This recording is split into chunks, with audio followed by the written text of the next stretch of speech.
En principio quiero agradecer que usted nos haya dispuesto una parte de su tiempo para absolver algunas preguntas que le vamos a realizar y que en cierta manera va a ser de gran utilidad y valor para el conocimiento de todos nosotros.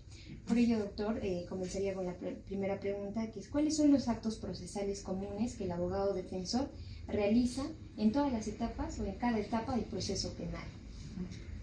Bueno, ante todo, buenas tardes, muchas gracias por la invitación a esta entrevista.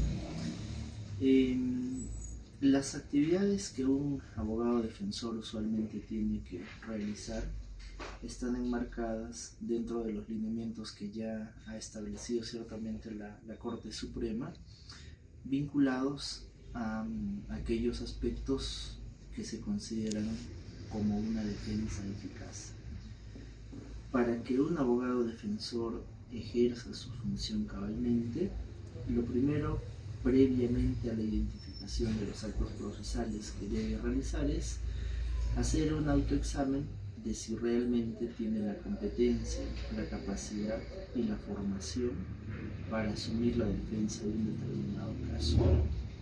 Porque si uno no tiene la formación, la competencia, la capacidad e incluso la experiencia para asumir la defensa de un caso, estaría actuando de manera no ética, porque estaría asumiendo el compromiso de defender un caso allí donde probablemente sus capacidades y experiencias aún no le permiten defender determinado tipo de caso. Entonces, eso es lo primero que uno tiene que analizar como abogado defensor.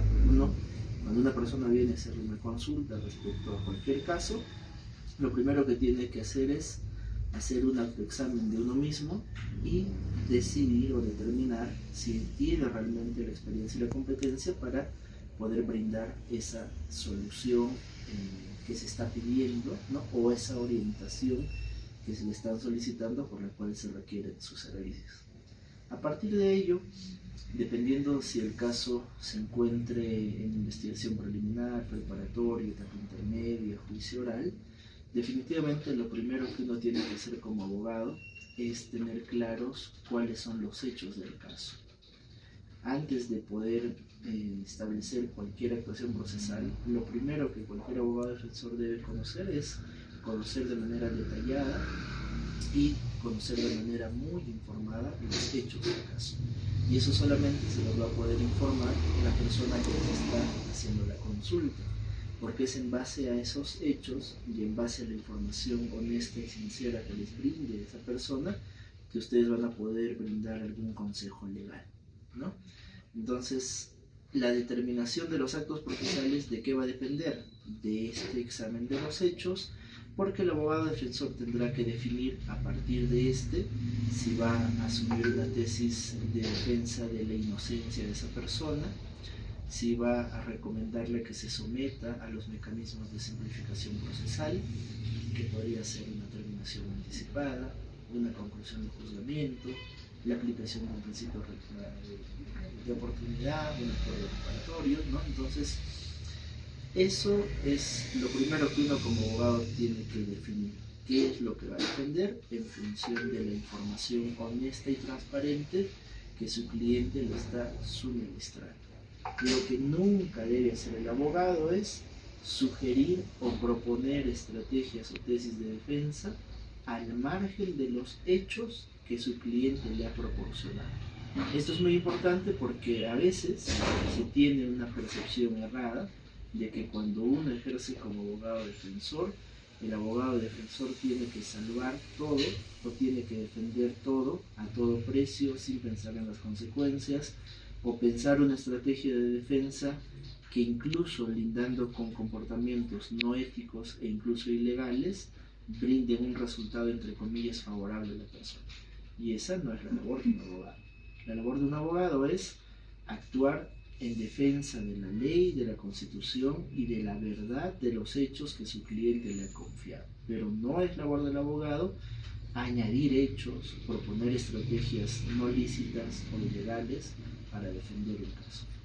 Entonces, las actuaciones procesales que un abogado va a ejercer, sea en investigación preliminar, en investigación preparatoria, en etapa intermedia o en juzgamiento, van a depender siempre de esa postura que uno tenga. no hay un catálogo de que un abogado va a siempre tener que ofrecer pruebas, que un abogado siempre va a recomendar que su cliente declare o no lo haga, porque todo eso siempre va a depender de esa primera conversación que un abogado tenga con su cliente. Y a su cliente se le explica, y ese es el primer paso, cuáles son los alcances de la estrategia legal que se podría asumir en su proceso, ¿no? Y dependiendo de esa estrategia legal que se va a asumir, es que se definirá cuáles son los actos procesales que uno necesita realizar. Si, por ejemplo, han llegado al acuerdo que con su cliente es una persona que se va a someter a una determinación anticipada, pues bastará apersonarse a la investigación del Ministerio Público, solicitar que se convoque una audiencia de determinación anticipada, que se realice la audiencia de acuerdos de determinación anticipada y después se participará en la audiencia judicial de control de legalidad de esos acuerdos. Y eso será todo. Si es un caso que esté en juicio y donde de igual manera se ha asumido la posición de que la persona tiene que someterse a la conclusión de juicio, la única actuación procesal que se requerirá será presentarse en la apertura de juicio, comunicar al juez que se va a someter a la conclusión de juzgamiento y esperar la sentencia de conclusión de juzgamiento que se emitirá en ese acto. Si es un caso donde se va a defender la inocencia, pues allí también tiene que analizarse si esta inocencia se va a basar en una inocencia fundada en la defensa de explicar que los hechos no han sucedido como les postula la Fiscalía, y esto implicará solicitar actos de investigación, o si acaso es un caso donde no es un proceso en el que ustedes van a cuestionar los hechos, sino tal vez van a cuestionar la concurrencia de alguno de los elementos del delito, o sea, tipicidad, antijuricidad, culpabilidad, condiciones objetivas de punibilidad, ¿no? Entonces, ¿a qué es a lo que voy? El ejercicio de la defensa de un abogado, y yo creo que para todo operador del derecho, pero en especial para un abogado, tiene que partir de la concepción de desterrar esas erradas informaciones que se difunden usualmente, que vinculan a la figura del abogado defensor como alguien que tiene que estar dispuesto a defender cualquier cosa. Los abogados podemos éticamente decirle a una persona que no podemos defender su caso si es que no acepta nuestra postura de defensa dentro del marco de la legalidad.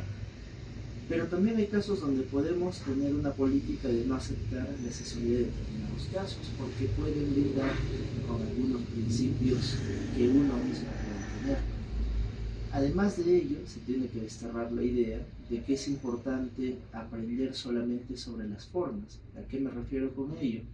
De que es importante aprender técnicas de liquidación, aprender cómo hablar, cómo impostar la voz, cómo impresionar a las personas, porque los casos no se resuelven así en la realidad. Los casos en la realidad práctica dependen muchísimas veces, en el 99% de los casos, de la competencia, capacidad y experiencia del abogado, al margen de que el abogado sepa hablar bien o no, ¿no? Entonces, eso es en lo que uno debe esforzarse más, en su formación, en la competencia y en las capacidades que va a tener. Porque el tema de las formas, el cómo uno hable, el cómo uno se exprese, los gestos que tenga, la dinámica y la kinésica, la proxémica que uno tenga al momento de manifestar sus argumentos, a muchos jueces les parece irrelevante y superfluo, porque pretende eso insertar una visión del derecho como que el derecho sería simple y llanamente un juego de palabras, y el derecho es muchísimo más, ¿no? Entonces, en conclusión, ¿qué actos procesales debe realizar el abogado? Dependerá de la estrategia de defensa ética y legal que ha trazado en función de la información honesta que su cliente le ha transmitido. Claro, doctor. Y señalando, por ejemplo, ¿qué actos procesales comunes es la que se presenta usualmente? Porque, como tengo entendido también en los casos que hemos analizado, no está pues todos los que se señala o tenemos en cuenta en la realidad. Uno, por ejemplo, del Ministerio Público usualmente yo he encontrado más disposiciones, ¿no? Entonces, ¿qué actos son los más comunes que el abogado realiza? Supongamos en la diligencia perdón, en la investigación preliminar o en la investigación preparatoria formalizada, en la etapa intermedia y eso, por favor. ¿Nos podría dar algunos ejemplos? Los actos más usuales, pues el acto procesal tradicional en el que siempre me va a participar es en la declaración del imputado, ¿no? Y que conforme a las reglas del nuevo Código Procesal Penal, pues solo puedes participar en la declaración del imputado a quien defiendes y no de los otros imputados. Entonces, ese, por ejemplo, es un acto que sí o sí va a surgir y para el cual se les va a citar.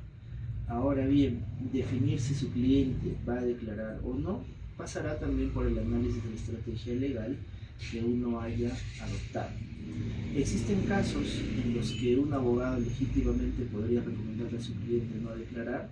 Sí, por ejemplo, imaginemos un caso donde es una denuncia que se ha puesto de manera infundada, que quien ha denunciado sabe que no tiene futuro y que solamente se ha puesto con la intención de conocer la información con la cual cuente la persona denunciada. Imaginemos que el trasfondo es un caso de una discusión de herencia y se ha puesto una denuncia con la única finalidad y el único afán de conocer cuánta información o cuánta documentación posee la persona denunciada para a partir de ello calcular qué proceso civil podrían interponer a futuro.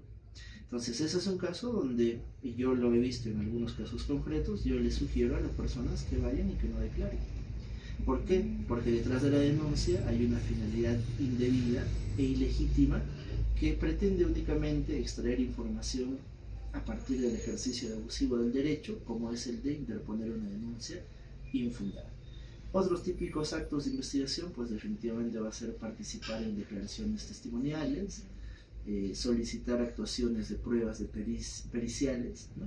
Sean oficiales o de parte, y que son fundamentalmente estos tres ámbitos, el nivel de actos de investigación que usualmente se van a dar, ¿no? Declaración del imputado, declaración de testigos y actuación de pruebas de pericia. Cuando el código, el artículo 84, si no recuerdo exactamente, el abogado defensor puede presentar peticiones orales o escritas siempre y cuando sean para un trámite o de trámite. ¿A qué se refiere? Se refiere a que dependiendo de la naturaleza del acto, el abogado puede formular pedidos por escrito o de manera oral. Por ejemplo, si están en la declaración de un testigo y ustedes tienen que objetar alguna pregunta, porque es una pregunta manifiestamente inútil o repetida, que son parte de las preguntas prohibidas por la legislación, pues no van a esperar presentar un escrito en ese momento para que se atienda esa petición dentro de esa actuación procesal. Naturalmente eso se va a hacer de manera oral y no de manera escrita. Pero si por el contrario lo que ustedes quieren denunciar es que, por ejemplo, citaron un testigo para el cual nunca les notificaron como abogados defensores, pues allí ustedes no van a ir donde el fiscal y le van a decir por qué no me citaste, vuelven a citar, sino van a tener que hacer un escrito pidiendo la nulidad de esa declaración por vulneración del derecho de defensa, y si no les dan la razón, pues tendrán que acudir vía tutela de derechos, también por escrito, ante el juez de investigación preparatoria. Entonces, las peticiones orales o escritas que el abogado puede formular dependerán de la naturaleza de la actuación procesal en la cual esté participando. Está bien. Bien, continuando con la segunda pregunta, doctor. ¿Qué actos procesales, justo ya lo referido, qué actos procesales son flexibles a la forma oral o escrita? Los actos procesales flexibles a la forma oral o escrita tradicionalmente son la prueba pericial. La Corte Suprema ha definido que la prueba pericial tiene una naturaleza mixta, de ser un acto de investigación que en fase de investigación se torna en un documento que contiene las conclusiones del perito, y allí tiene una esencia de ser una prueba instrumental de carácter documental, pero que trasladada a escenarios como el juicio oral se transforma en una prueba de carácter personal, porque ya en la fase de juzgamiento lo que se valorará será la declaración y la sustentación que el perito haga de esa pericia escrita actuada en fase de investigación. Ahora, esto también hay pronunciamientos de la Corte Suprema recientes que han establecido que incluso los peritos deberían ser citados en fase de investigación, con lo cual esta naturaleza mixta de la prueba pericial y de ser tanto documental como personal ya no se va a ver drásticamente diferenciada entre uno es en investigación y otro en juicio, sino que ambos elementos de la prueba pericial perfectamente van a poder concurrir incluso solo desde fase de investigación, ¿no? Bien, doctor. La tercera pregunta que hemos tomado en cuenta es: ¿qué recomendaciones ofrecería a los abogados jóvenes respecto al manejo técnico y estratégico de los actos procesales? Esto va a depender, como les he dicho, desde mi experiencia, fundamentalmente de los hechos. Lo que ustedes tienen que hacer si en algún momento ejercen como abogadas, si definen que su vocación es ejercer como abogadas litigantes, pues lo primero que ustedes tienen que hacer en el primer contacto que tengan con sus clientes es tener una conversación amplia y honesta respecto de lo que trata ese caso y de lo que su cliente conozca de ese caso, porque solamente así van a poder tomar una decisión correcta respecto de cuál es la postura de defensa que se requiere en función de esos hechos en concreto. Y lo segundo es que si ya es un caso que está en investigación y del cual hay documentación, pues el segundo paso de una actuación diligente será pedir copia de toda esa información, estudiarla de manera responsable y a partir de ello definir los lineamientos de su defensa. Está bien, doctor. Muchas gracias por su tiempo. Le agradecemos como grupo.